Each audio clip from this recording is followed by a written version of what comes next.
Hey everybody, welcome back to another Quickfire Facts with Jamie, and today we are going to be taking on just one topic. It's very relevant because there's been talk lately of our president just taking property from another country. So I thought I would remind everybody out there what it was like for us to acquire one of our largest acquisitions of property in the proper way. And what did it get us? Got us Alaska. The purchase of Alaska from Russia in 1867 was often known as Seward's Folly because many Americans at the time thought it was a wasteful decision. The $7.2 million check, yes, $7.2 million for all of Alaska, was made payable to this dude. I'm not even going to try to pronounce his name.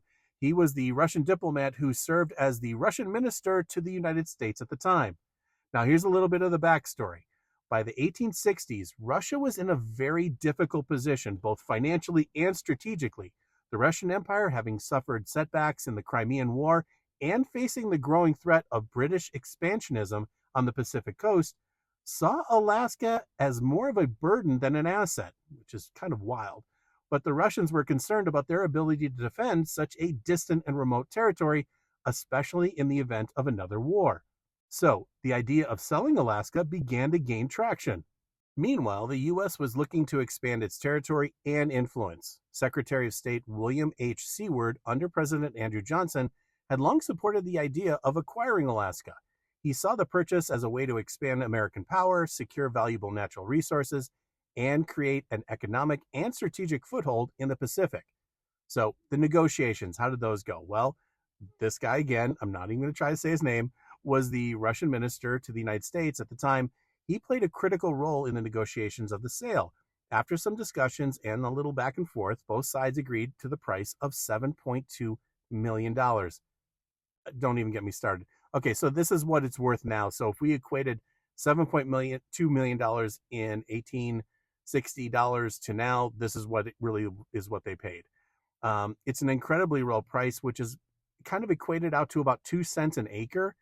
And that is unbelievable because Alaska is about 586,000 square miles. Now, the deal was signed on March 30th, 1867, and the treaty was ratified by the U.S. Senate on October 18th, 1867. The transaction was finalized when U.S. Representative William H. Seward made the final payment, which included a $7.2 million check. That check is significant because as soon as they handed that check over to Russia, U.S. took possession of Alaska. So you might wonder, what was the reaction of many Americans to this? At the time, many Americans were skeptical of the purchase. The idea of buying such a cold, remote, and sparsely populated territory seemed foolish to many, especially given the relatively high price, again, $7.2 million. They dubbed the deal Seward's Folly, mocking the purchase and its supporters.